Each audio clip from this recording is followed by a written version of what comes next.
Bom, agora sim. Então, à medida em que eles entravam naquele local, que eles entravam naquela caverna, o que ia acontecendo? As luzes elas iam diminuindo.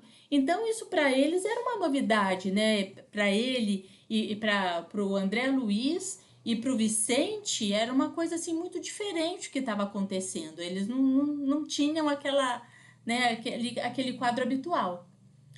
Mais alguns passos, atingimos os pavilhões diferentes, que se estendiam em uma área superior a 3 quilômetros. Então aí a gente vê que só um pavilhão daquela cidadela, ele tinha uma extensão de mais de 3 quilômetros. Então a gente vê que, né, esse posto de socorro do Campo da Paz, ele é uma cidadela gigantesca no meio do umbral. Então, a grande capacidade que eles têm de atendimento àqueles espíritos que estão ali desamparados. A 3 quilômetros pelos meus cálculos. Lá dentro, contudo, as sombras se fizeram mais densas. Conseguia distinguir vagamente os quadros interiores, observando que se tratava, a meu ver, de espaçosas enfermarias com teto sólido, mas semi-abertas, ao longo das paredes altas, dando livre passagem ao ar. Então, era um lugar grande, mas era arejado com tudo isso, né? Dezenas de operários devotados e operosos seguiam-nos em absoluto silêncio. Alfredo era o único a falar, notando-se, contudo, que se fizera extremamente discreto nas palavras. Então, olha só a peculiaridade da situação. À medida que eles andavam, iam ficando mais escuro, e o Alfredo, que era o único que estava falando, à medida que eles iam avançando, ele falava cada vez mais baixos. As pessoas, elas ficavam discretas e em silêncio ali naquela situação. Então, vamos imaginar um imenso pavilhão, tá? E escuro, pouca luminosidade, mas bem arejado. E ali dentro, a gente vai encontrar, como as cenas no próximo parágrafo, justamente os espíritos em repouso. Então, continuando, tudo me dava a impressão de haver penetrado em um cemitério escuro, onde os visitantes fossem obrigados a guardar todo o respeito aos mortos. Com estranheza notei que um dos servidores entregara ao chefe do posto pequenina máquina que Alfredo nos deu a conhecer gentilmente explicando. Este é o nosso aparelho de sinalização luminosa. Estamos no centro dos pavilhões a que se recolhem irmãos ainda adormecidos. Então, lá no capítulo anterior, os irmãos eles tinham acordado e ainda não estavam sabendo onde que eles estavam. Nesse pavilhão, eles estão adormecidos. Temos aqui, presentemente, quase 2.000 espíritos. Os numerosos cooperadores dirigiam-se em ordem para a zona de serviço que lhes competiam. Depois de pequena pausa, falou o administrador com firmeza. Iniciemos o trabalho de assistência. Ao primeiro sinal luminoso de Alfredo, acenderam-se numerosas lâmpadas elétricas e então, dominado a custo a primeira impressão de horror, vi extensas filas de leitos ao rés no chão, ocupados todos por pessoas mergulhadas em profundo sono. Muitos tinham um semblante horrendo. Eram muito poucos os que traziam as pálpebras cerradas, parecendo tranquilos. Em quase todos estampavam-se-lhes nos olhos, aparentemente vitrificados, o extremo pavor e o doloroso desespero da morte. Cadavérica palidez cobria-lhes a face. Então, esses espíritos, eles pareciam cadáveres, né, que estavam se deparando com o momento da morte. Então, poucos é que estavam tranquilos, calmos, de olhos fechados. A grande maioria, nem de olhos fechados eles estavam.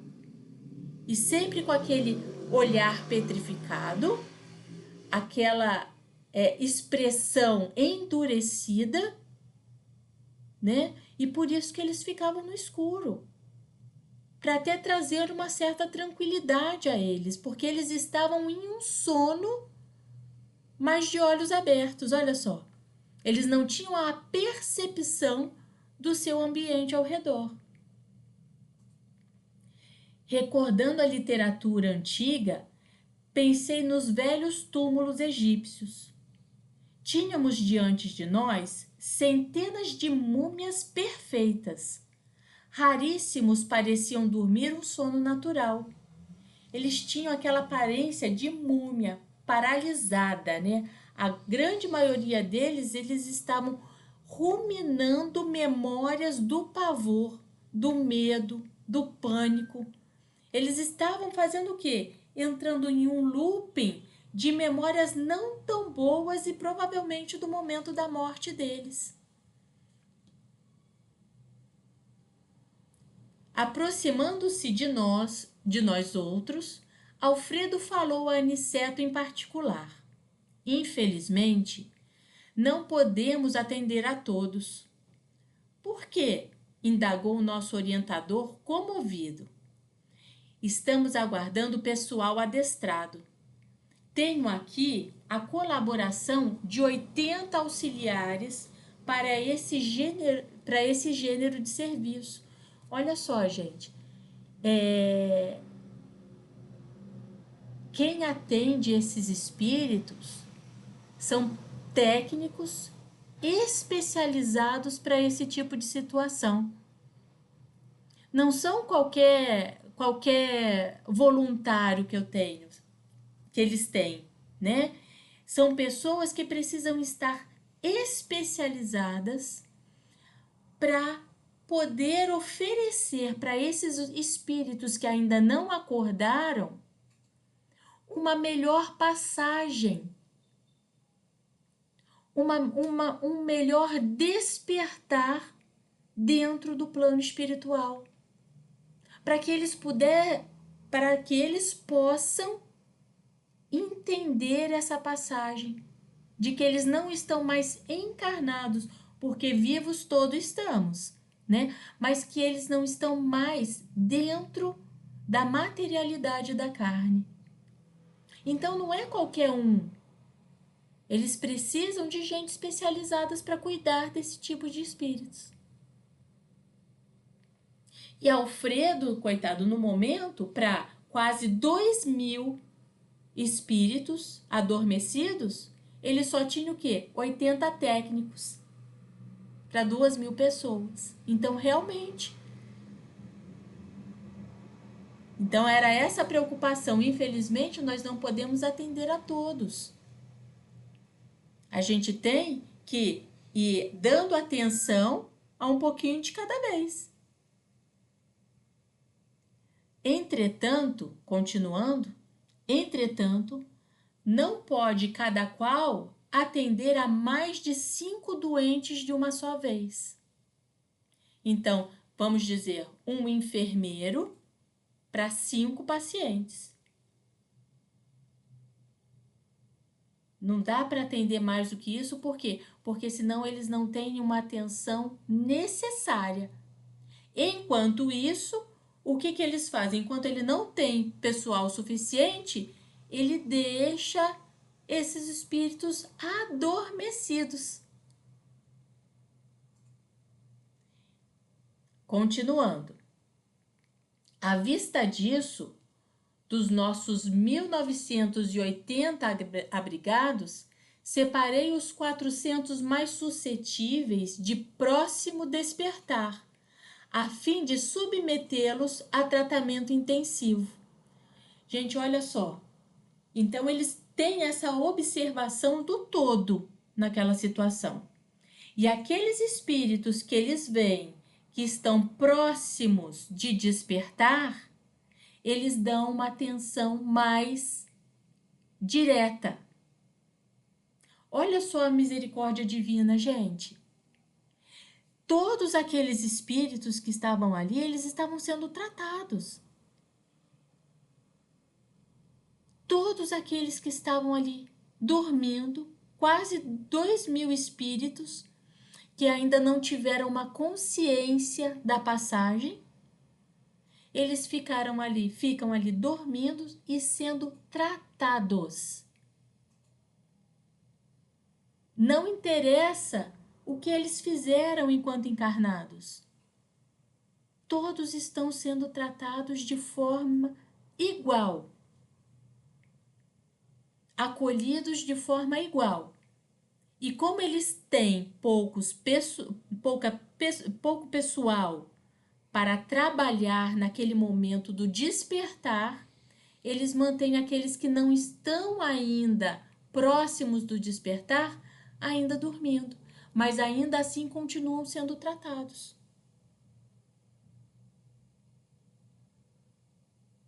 E a gente viu no capítulo anterior que aqueles espíritos que já tinham acordados, vamos lembrar, o posto de socorro ele está no umbral, ele não é nosso lar.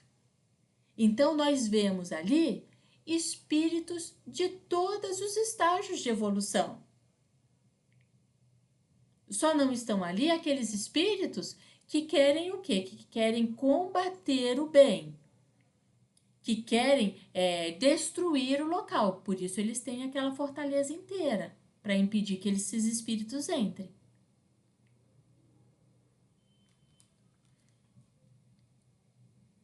Aí, né, o Aniceto perguntou, e os demais?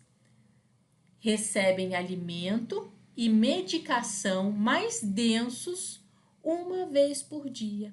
Então, aqueles que não estão próximos do despertar, eles são cuidados, eles são alimentados, eles são medicados uma vez por dia.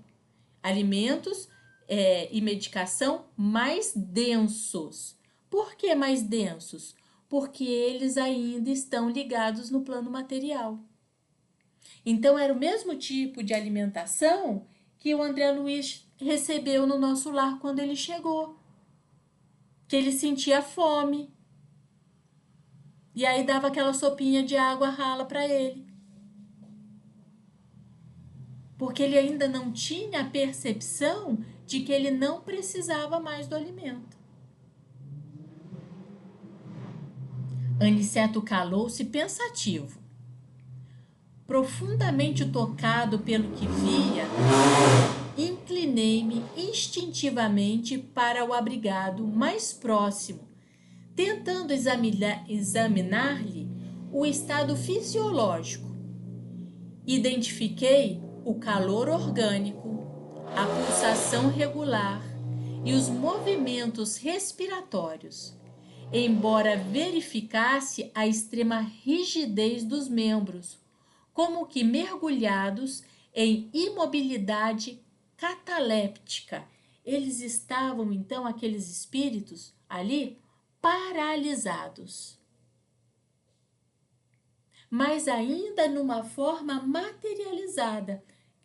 Não, espiritual, sem carne. Mas eles tinham movimentos respiratórios, pulsação, mas enrijecidos, paralisados. Indescritível impressão apoderou-se de mim. Levantei-me assustado, dirigindo-me a Aniceto com a máxima discrição e interroguei: explica-me, por Deus, que vemos aqui?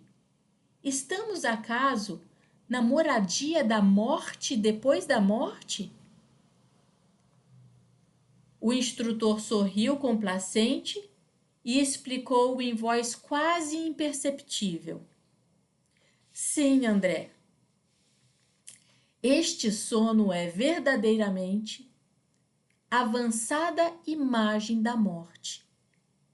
Aqui permanecem, com a bênção do abrigo, alguns milhões dos nossos irmãos que ainda dormem. São as criaturas que nunca se entregaram ao bem ativo e renovador em torno de si e, mormente, os que acreditaram convictamente na morte como sendo nada, o fim de tudo, o sono eterno.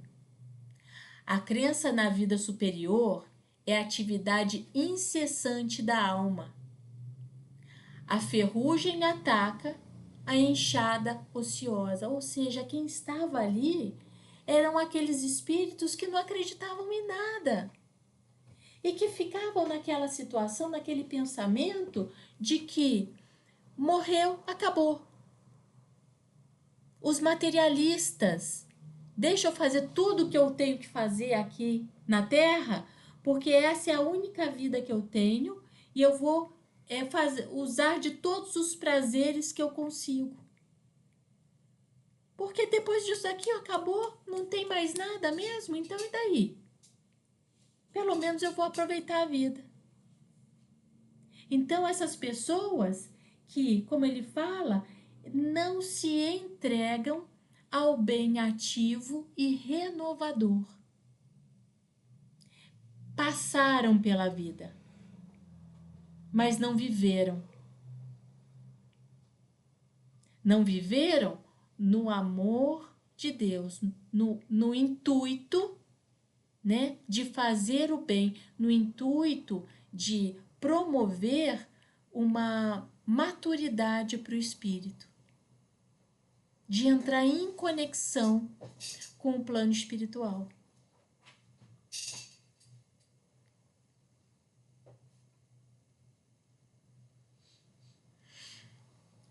E essa passagem, né, a ferrugem ataca a enxada ociosa, ou seja, aquela enxada que não capina, que não é usada, que não é usada, ela acaba enferrujando.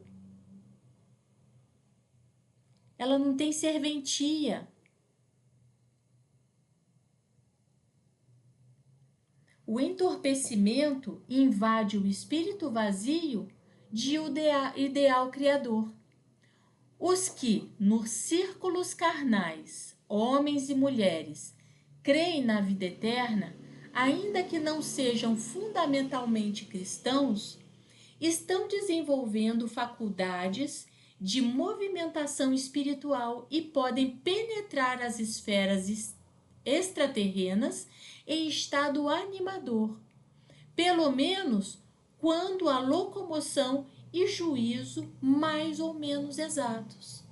Ou seja, eu não preciso ser um frequentador assíduo de uma igreja para conseguir ser resgatado. Ele está falando que aqueles que vislumbram a eternidade, que vislumbram, o plano espiritual, eles vão fazer essa passagem com um estado mais animador do que os outros. Por quê? Porque esse vislumbre, eles te dão esse aconchego de que não é só isso. A vida é muito mais do que só isso que a gente está passando agora. Essa nossa existência aqui, ela é somente o quê? Ela é somente um parágrafo da eternidade. Essa existência que nós estamos, ela é um degrau para a nossa evolução espiritual, dentro de uma escadaria enorme que nós temos.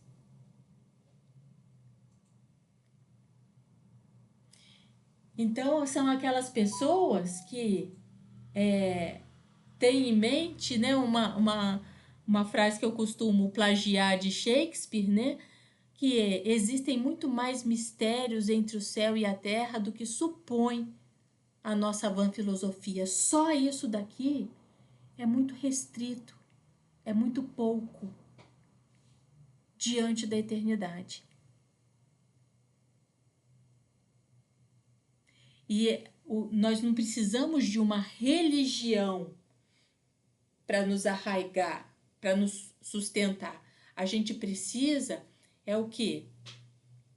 Uma religião para ser taxado, né? A gente precisa o movimento para o bem.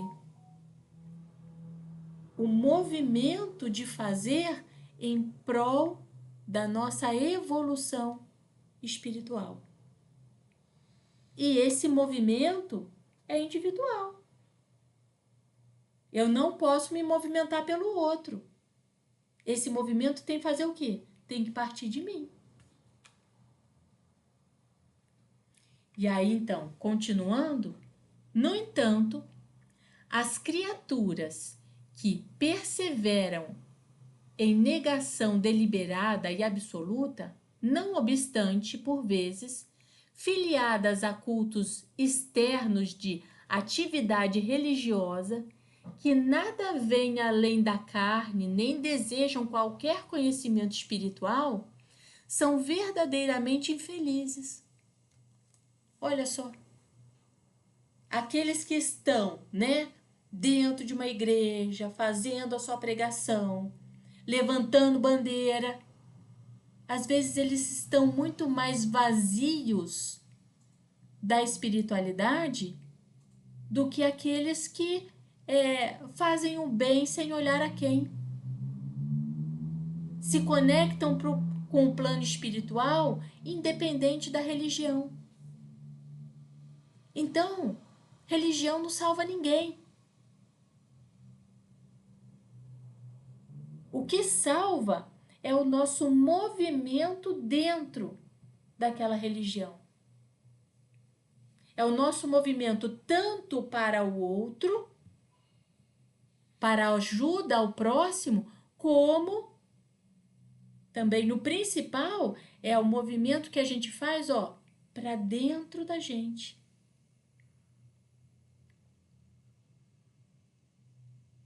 Para nossa evolução espiritual.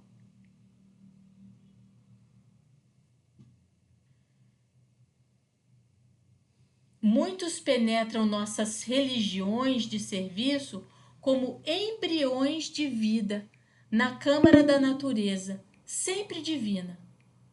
Um amigo nosso costuma designá-los por fetos da espiritualidade, ou seja, são aqueles espíritos que eles são completamente imaturos. São aqueles espíritos que, fetos, bebês, crianças dentro da evolução espiritual. Esses, eram os ditos religiosos. Entretanto, a meu ver, seriam felizes se estivessem nessa condição inicial. Temos a certeza, porém, de que muitos se negaram ao contato da fé absolutamente por indiferença criminosa aos desígnios do Pai Eterno. O que ele quis dizer com isso daqui? Que crer, se dedicar ao próximo, crer em Deus, só o simples fato de crer em Deus, ele traz uma responsabilidade muito grande. É que nem o Homem-Aranha falando, para grandes poderes existem grandes responsabilidades. E é isso. Porque não basta crer. Não basta ter aquela atitude morna diante de Deus. Eu creio, tá bom, deixa pra lá. Não. traz a responsabilidade de que se eu creio num ser superior, sabe, inteligência suprema, amor eterno, paternal, se eu creio nesse Deus, eu não posso ficar de olhos fechados diante dos outros. Ele me convida, me exige, tá? Uma prática de fé, uma prática de amor ao próximo.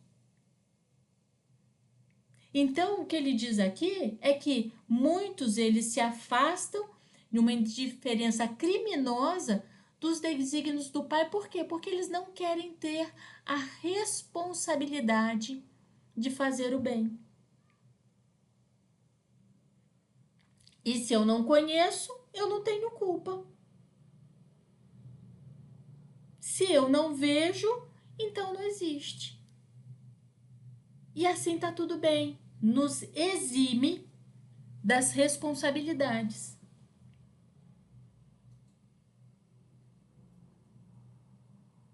É cômodo, né? Ficar só na janela vendo a banda passar, né? É muito fácil fazer isso.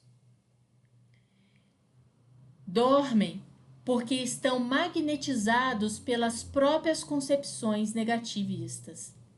Permanecem paralíticos porque preferiram a rigidez ao entendimento. Mas dias virá em que deverão levantar-se e pagar os débitos contraídos.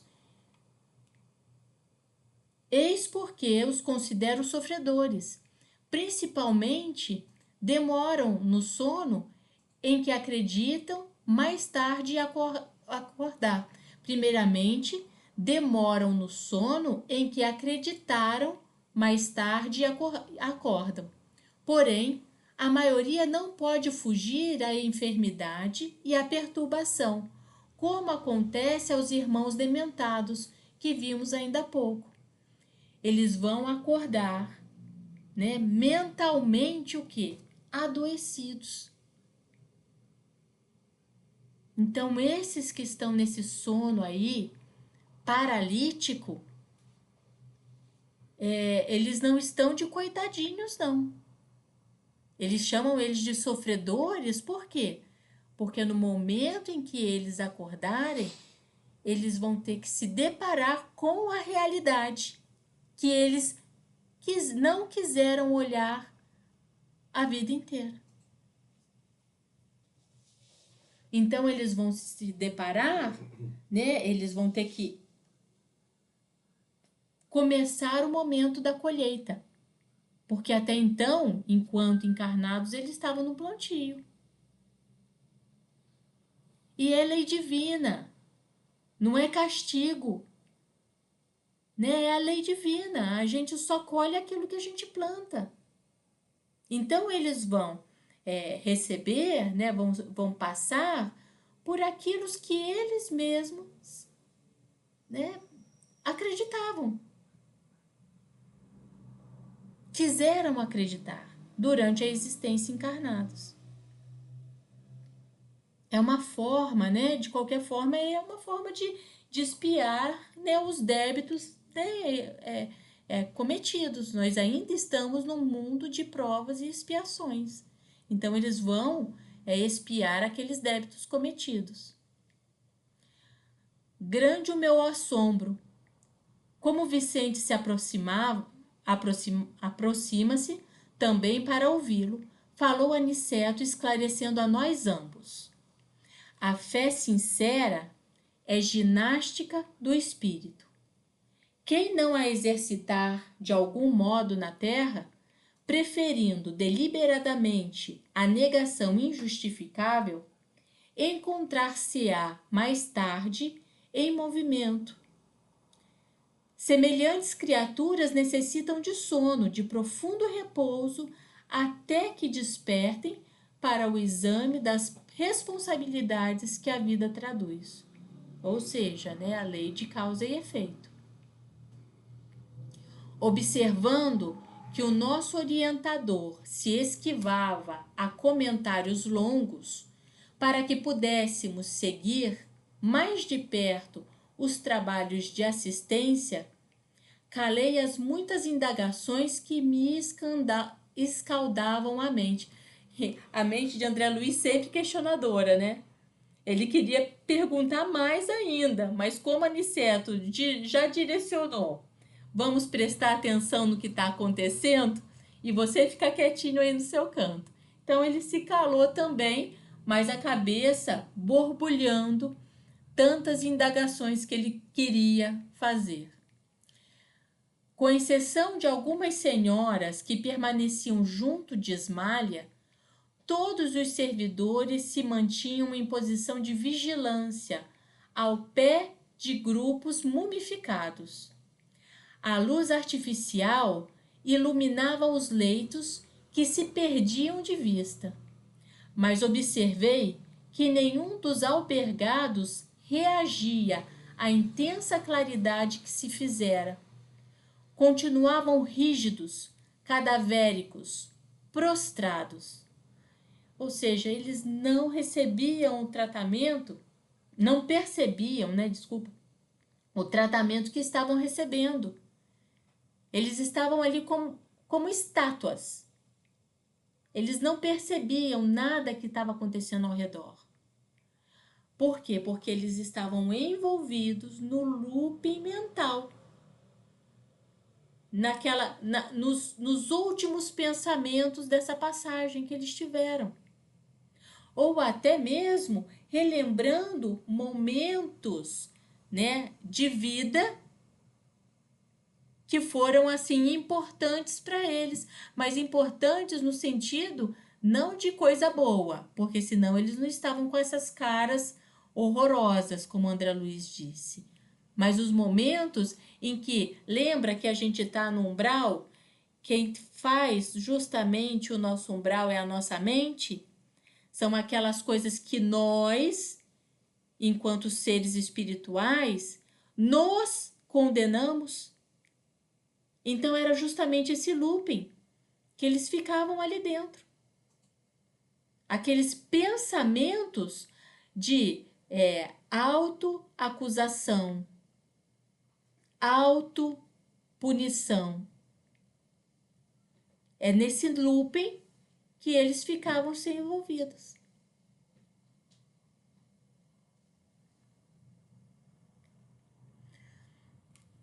Então nem percebiam, esse tratamento que eles estavam recebendo ali no momento.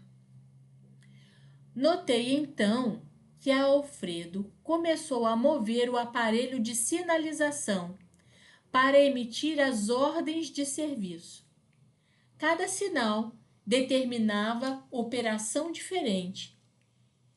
Então, aquele tratamento, eles estavam fazendo um protocolo de atendimento de forma sincronizada. Através de quem? Dos comandos de Alfredo. Então, todos aqueles 400 espíritos que estavam recebendo os passes naquele momento, eles estavam recebendo esse tratamento de forma sincronizada, ao mesmo tempo, de acordo com cada sinal que Alfredo emitia naquele aparelho de sinalização que foi mostrado para eles no início. E eles então iriam fazendo esse tratamento sincronizadamente com todos ao mesmo tempo. Redundante, né? Vi os servidores do posto distribuírem pequenas porções de alimento líquido e medicação bucal, em profundo silêncio. Em seguida, forneceram reduzidas quantidades de água efluviada aos infelizes, com exceção, porém, de muitos que permaneciam preparados a receber tão somente caldo e remédio. 2/3 dos 400 abrigados em tratamento receberam passes magnéticos. Alguns poucos receberam aplicações do sopro curador. Todos os movimentos do trabalho eram transmitidos pela sinalização luminosa, partida das mãos do administrador, que parecia interessado na manutenção do máximo silêncio. Impressionado com o que via, perguntei ao orientador em voz baixa a razão de alguns enfermos não terem sido beneficiados com a água e com o socorro de forças novas, através do passe e do sopro vivificante. Aniceto, todo bondade, inclinou-se aos meus ouvidos com a ternura de um pai ansioso por tranquilizar o filhinho inquieto e falou: cada um na vida, meu caro André, tem a necessidade que lhe é peculiar. Aqui compreendemos com amplitude esse imperativo da natureza. Ou seja, mesmo no plano espiritual, nós somos seres individuais. A evolução, ela é individual. Sendo assim, iremos receber aquilo que for necessário para recebermos naquele momento, nem mais nem menos. Isso é misericórdia divina. Acabou. A gente vai derrubar para justamente virem os comentários.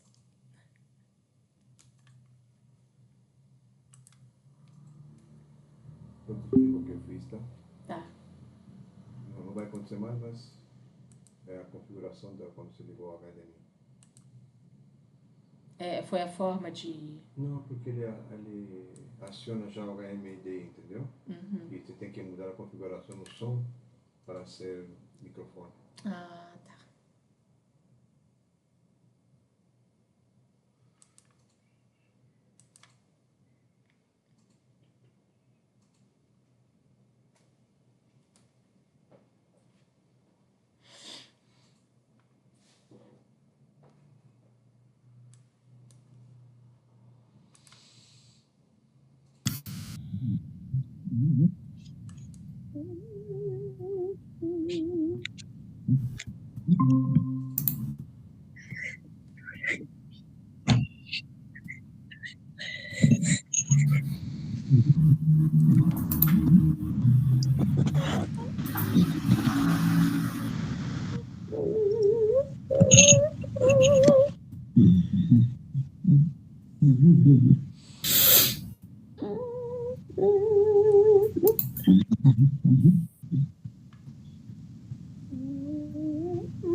Onde estávamos? 14. Falta Adriana, Renata.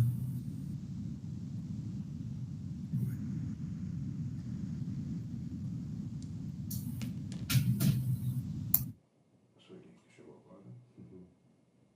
Falta Adriana e uma Renata. Pode liberar. Só para falar, né? Pode liberar a pessoa. Adriana chegou. Aquela Renata é nova, né? Não sei. Talvez seja dos... Confundiu. Uhum. Libera lá. Estamos abertos aos comentários. Quem quer contribuir?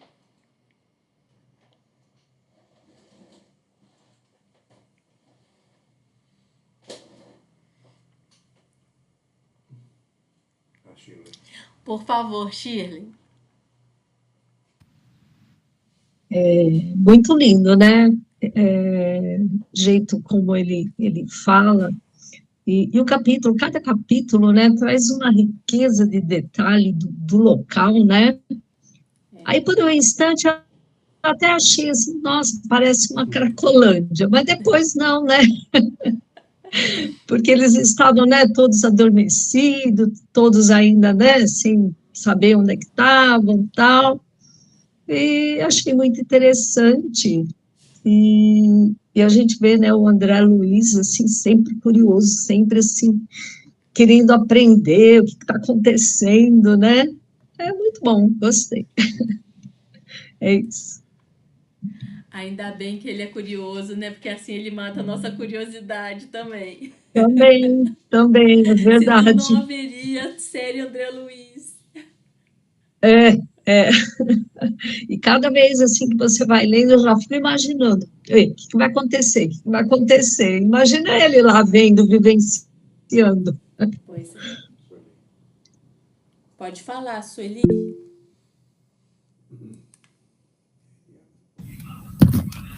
Eu queria falar que como é importante, né, a gente fazer oração para as pessoas emitir pensamentos positivos. Eu sei que na hora que a gente perde um ente querido, a gente fica naquele chororô, né? Aqueles pensamentos, mas como é importante a gente fazer a nossa revisão para eles, né? Porque se eles ficam nessa múmia, né? Com aqueles pensamentos, com aquela energia, recebendo aquela energia ruim, nossa, é pior para eles, para o despertar deles, né? Então, como é importante a gente manter o nosso controle emocional, para poder, na hora deles despertarem, ser um despertar melhor para eles. Então, eu acho que a gente aqui está nessa aula, que está tendo esse conhecimento, para a gente se educar, né? É uma forma de educação, para a gente não fazer ruim das próximas vezes. É isso.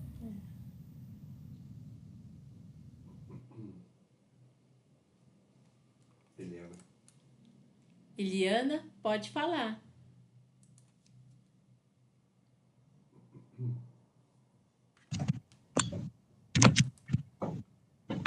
Pronto, tá ouvindo? Sim.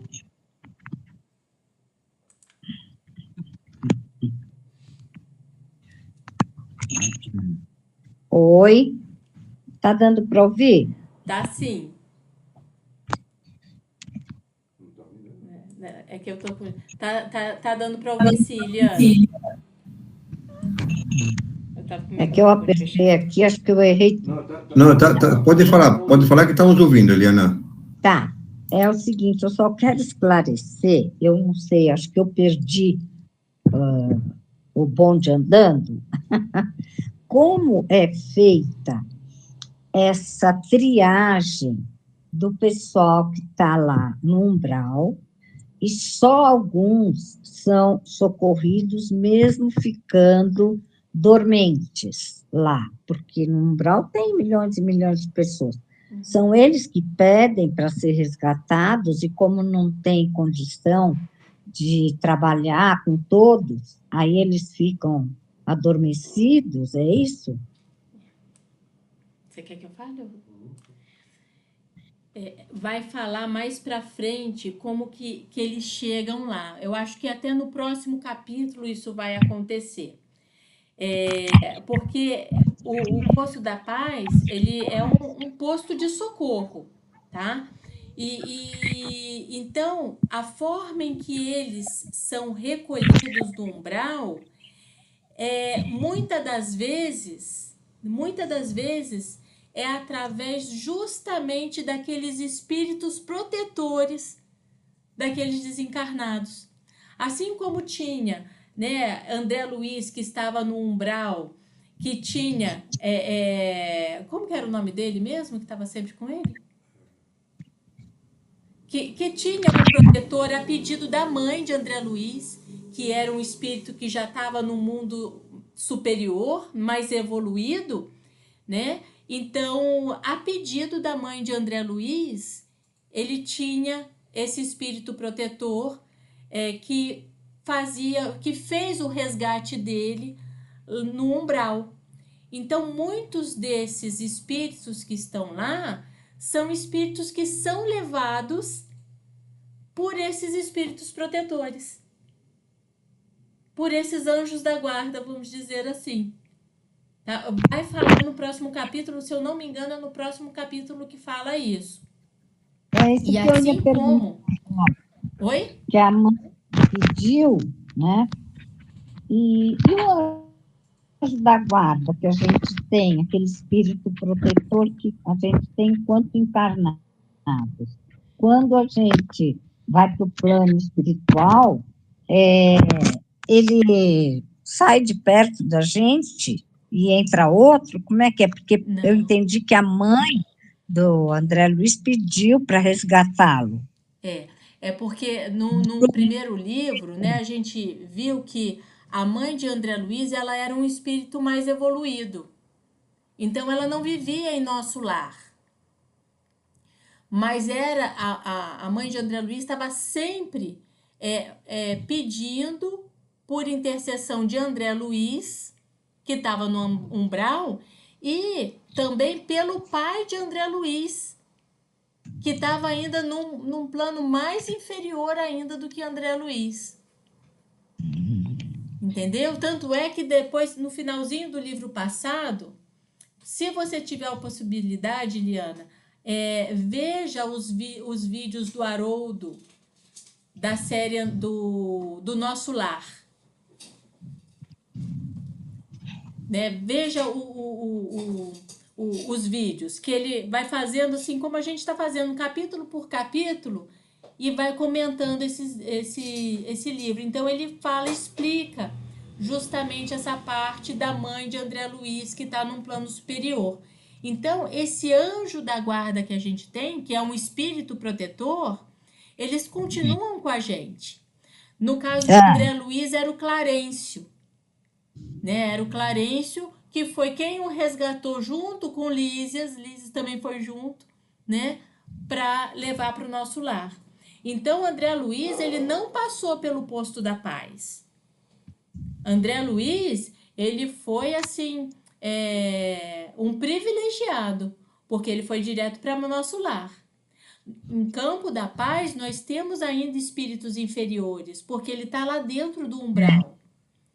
No nosso lar, lembra que eles fazem aquela vibração para todos os dias, às 6 horas da tarde, para manter o equilíbrio vibracional de nosso lar, para fortalecer a barreira de nosso lar. Então, é preciso que todos tenham o mesmo tipo de pensamento para que não entrem invasores.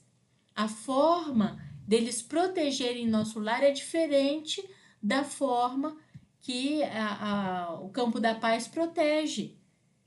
Porque como ele está dentro do umbral, que é mais materializado, é mais denso, aí eles precisam usar armas de choque, levantar muros, ter vigias.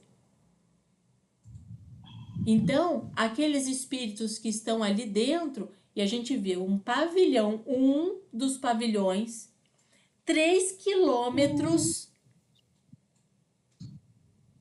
de comprimento, com quase 2.000 pessoas ali dentro, em estado cataléptico. Sei. Né? Então, Mas, eles assim, foram para lá como que eles fizeram essa triagem? Muito provavelmente através dos seus benfeitores. Tá? Tá. Agora, é o seguinte, no caso, ocorre de 2 algozes se encontrarem no umbral? Pode acontecer. Pode acontecer. E aí, dá uma bagunça geral? Uma O que bagunça, o acontece? umbral dá uma bagunça inteira. Ou se dá. São as perseguições que acontecem ali dentro. Né? São justamente, vai falar nesse livro também fala, que é justamente, às vezes tem até aprisionamento de espíritos pelos seus algozes ali. Tá. E esse vídeo que você falou, onde é que eu vejo? No YouTube mesmo tem, Liana. Depois eu coloco o link no grupo. Eu acho que, não sei se foi o Tá, Marcos que já colocou uma vez o link no grupo, não foi? É. Que daí você vai ler o livro, ler ou ouvir o livro do Nosso Lar, que é um vídeo muito interessante, uma série muito interessante essa que o Haroldo faz. Muito interessante mesmo. ah, é o do Nosso Lar, né, Do então, Nosso Lar, tá, para você eu entender o que pensei que que era fosse, antes dos mensageiros. Né? Porque como tá, você começou nos mensageiros, às vezes fica aquela lacuna, né, de como que foi antes, como que André Luiz chegou ali, né? Como que foi a evolução de André Luiz dentro de Nosso Lar. certo, tá bom, obrigada. Que isso?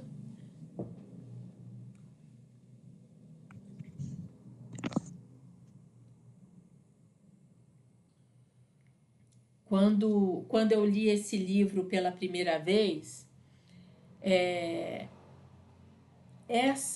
esse momento, esse é o capítulo seguinte, porque no capítulo seguinte vai mostrar justamente as imagens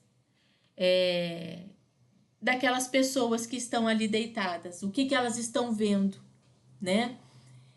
E foi uma coisa que assim me marcou muito, em decorrência de que assim ninguém fica desamparado. Ninguém está desamparado, mesmo dentro do umbral. Né? Como a gente vê, a gente sempre tem o espírito, mesmo aquela pessoa que acha-se estar desassistida, desamparada, ela só não está conseguindo ver quem é que está do lado dela. Mas não existe desamparo dentro do plano espiritual. Então, nesse momento, essa parte desses espíritos, né, que a gente só está vendo um pavilhão, e o quanto que eles são cuidados, medicados para fortalecimento desses espíritos. Então, isso é misericórdia divina. O Pai não desampara os seus filhos. Não desampara. Não quer castigo, ele quer aprendizado. É lei divina. Evolução.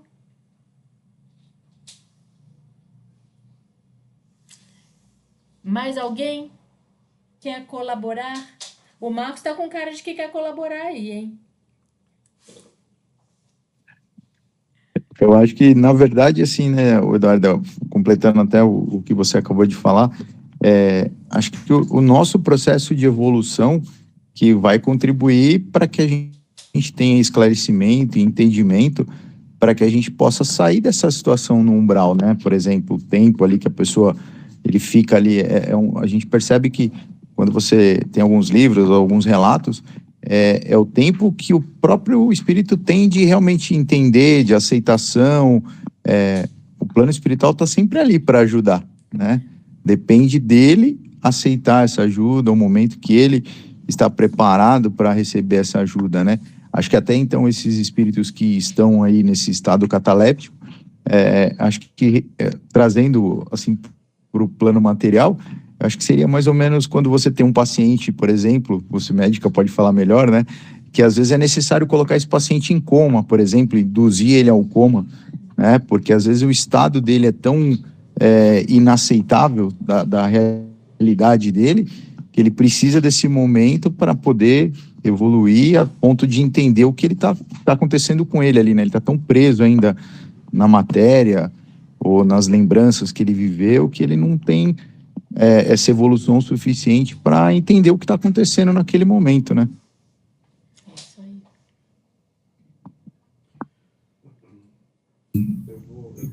Eu quero ler tem na internet, saiu acho que 3, 4 dias, tá?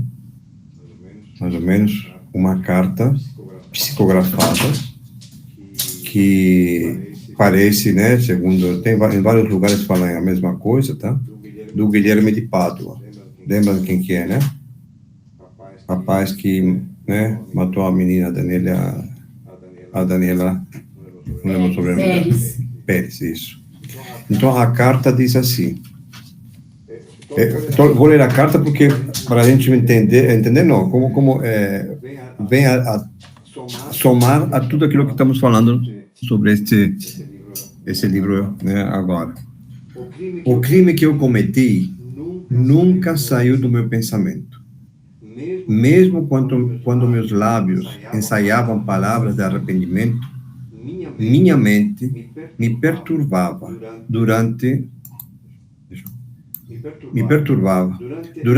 anos tentei vestir a máscara de arrependimento.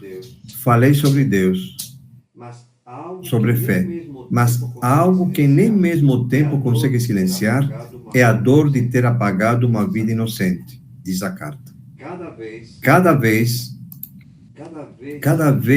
que vi o rosto de Daniela em minha mente, era como se eu caísse em um poço de arrependimento.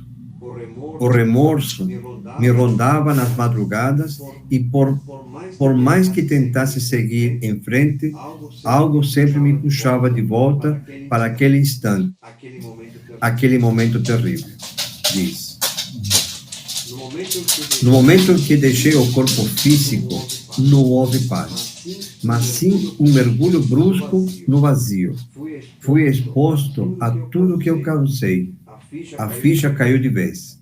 Eu havia interrompido um plano de vida. Fui lançado para uma região das trevas. Ali, as correntes que me prendiam não eram de ferro. Eram invisíveis aos olhos humanos, mas insuportavelmente reais. O umbral não me recebeu com frutas, mas com espelhos que me mostravam a cena do crime como um castigo eterno. Então é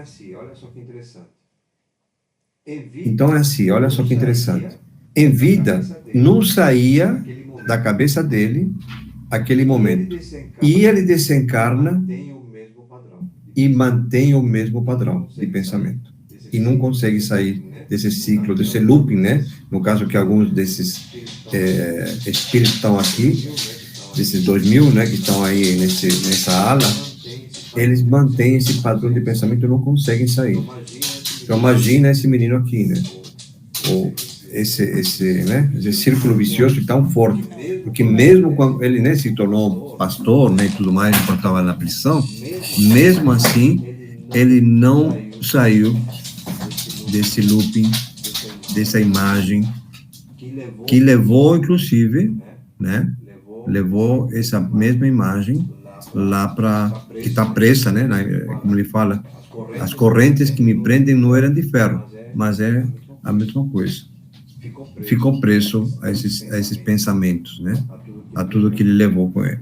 Então, é importante, eu acho, como também foi falado hoje, né, que a maioria dos espíritos que estão lá, também são espíritos que, ou sem fé, ou com aquela fé transitória, não é aquela fé fervorosa, né? Aquela fé que diz, eu sou católico, né? Como muita gente fala, eu sou católico, eu sou espírita, eu sou, né, evangélico, tal, mas não pratica a verdadeira força da fé e do amor, né? E aí, a maioria que estão lá são esse tipo de espíritos, né? Que não tem uma fé real, verdadeira. Então, ele buscou, né, o Guilherme, enquanto estava vivo, algo assim para se encontrar, talvez para, né, minimizar essa dor, mas ainda assim ele levou a mesma dor para o outro plano e está preso, né? Porque essa carta foi recebida, acho que há uns 5 dias, mais ou menos. Marcos, pode falar. É engraçado, né, que você fala assim e vem um questionamento, né? Você vê como é que a nossa consciência, ela não está no nosso corpo físico, né? Porque mesmo desencarnado, aí é pior ainda, porque no físico você ainda consegue meio que se sabotar, né? Ah, não, eu esqueci, não, eu me arrependi. E quando você é exposto ali, sem o material, só você e sua consciência, aí realmente vem à tona o que a sua consciência, ela mesmo te pune, ela mesmo te coloca nesse papel, né, de, olha, tá aqui o que você fez. E às vezes o seu pior algoz é você mesmo, né? O seu pior obsessor é você mesmo. Então, o quanto você às vezes se auto-sabota, o quanto você às vezes cria coisas na sua cabeça, né? E isso te limita em algum sentido, ou faz com que você, num caso mais extremo como esse, faça uma loucura e depois vai ter que responder por isso, né? Você e você mesmo. Infelizmente, você vai ter que viver com a sua sombra, né? Exatamente. Então, assim, essa consciência que você falou, Marcos, exatamente. A gente tem que procurar ao máximo, né, utilizar todas essas ferramentas, inclusive esses estudos que nós estamos fazendo, para realmente, quando a gente limpar um pouco essa consciência, né, tirar o peso dela, porque quando a gente passar, como eu falei ontem, aquele portal, assim, não vai ter máscaras, né, vai ser nós mesmos cru e nu, né, do jeito que a gente chegou ao mundo mesmo, né? Sem nada mesmo, para dizer, né, sem roupagem nenhuma. E aí que vamos estar, como também ele fala, né, no espelho, né, como ele fala o Guilherme de Pádua, né, com um espelho, com tudo aquilo que ele fez o dia inteiro, o tempo todo se olhando. E como você falou, né, que ele até procurou, virou pastor, enfim, praticou ali uma religião, mas às vezes a superficialidade com que você se entrega a uma determinada, qual seja, né, não é ao evangélico, o católico, o espírita, mas realmente o quanto você se doa, né, o quanto você está envolvido, o quanto você pratica e exercita aquela fé que você acredita, né? Porque às vezes é uma coisa muito superficial, da boca para fora, às vezes é até para massagear o seu próprio ego, né? Ah, olha como ele é bondoso, né? Olha, ele se arrependeu. Aos olhos de quem, né? Isso. Aquela da semana retrasada, né? Bonzinho e bondoso, né? A diferença, né? Eu sou bondoso, não quero ser bonzinho, não. Não vem querer que eu faça. Sou bonzinho, bondoso.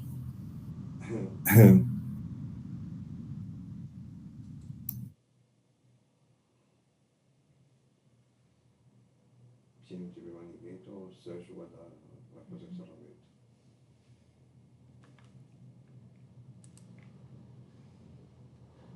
Alguém mais quer contribuir?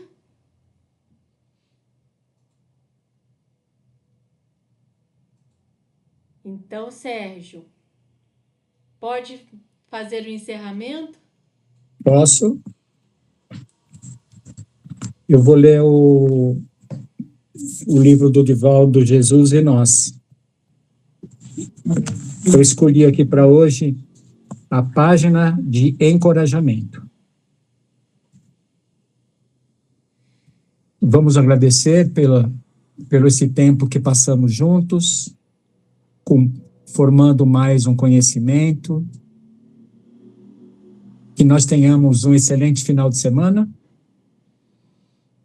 e que o bazar seja um sucesso, né? Jesus toma conta de nós. Durante quase 2000 anos, pedimos para que Ele desça até nós, a fim de atender às nossas imensas necessidades. Hoje, meus filhos, Jesus espera que vamos até Ele. Rompamos os elos escravocratas que nos retêm às paixões primitivas, vinculando-nos ao passado de sombras de equivocações. Transformemos as nossas dores em asas de luz, para podermos planar acima das vicissitudes. Sabemos, os espíritos, que vos amamos, mas doce a serva das aflições que vos crucificam. Não somos alienígena entre vós. Atravessamos os mesmos caminhos por onde agora transitais.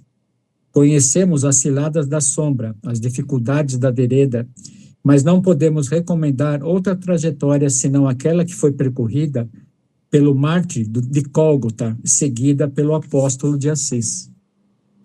Cantai quando as vossas dores vos fizerem mais intensa. Bendizei quando vos deparardes afligidos, mas não afligentes. Alegrai-vos por ser deslembrado pelos testemunho purificador. Os triunfadores de um dia também abandonam a carcaça que se decompõe para enfrentar a consciência que desperta. Bem-aventurados sois, bem como todo aquele que ama e entende que a experiência carnal, em vez de ser uma viagem pela ilha do prazer e da fantasia, é uma experiência autoiluminativa. Não vos prometemos ilusões que tipificam o mundo. Não vos acenamos com glória transitória, mas afirmamo-nos-vos. Sede fiéis e encontrareis a vida em triunfo no qual a plenitude estará ao vosso alcance. Filhos da alma, porfiai no bem, mantendo-vos estoicos.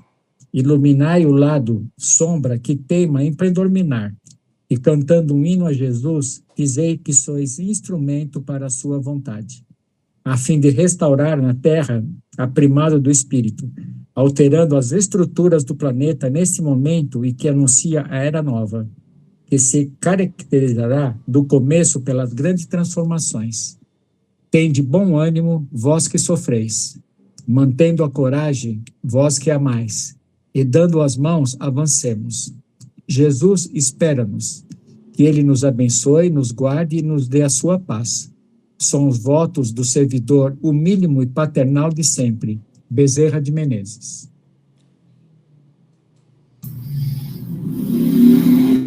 Obrigado, Sérgio. Boa noite a todos. Boa noite. E um até ótimo amanhã. fim de semana. Boa noite. Boa noite. Tchau, tchau. Até Boa mais. noite. Boa noite. Bom final de semana. Tchau, tchau. Boa noite. Boa noite. Boa noite. Boa noite.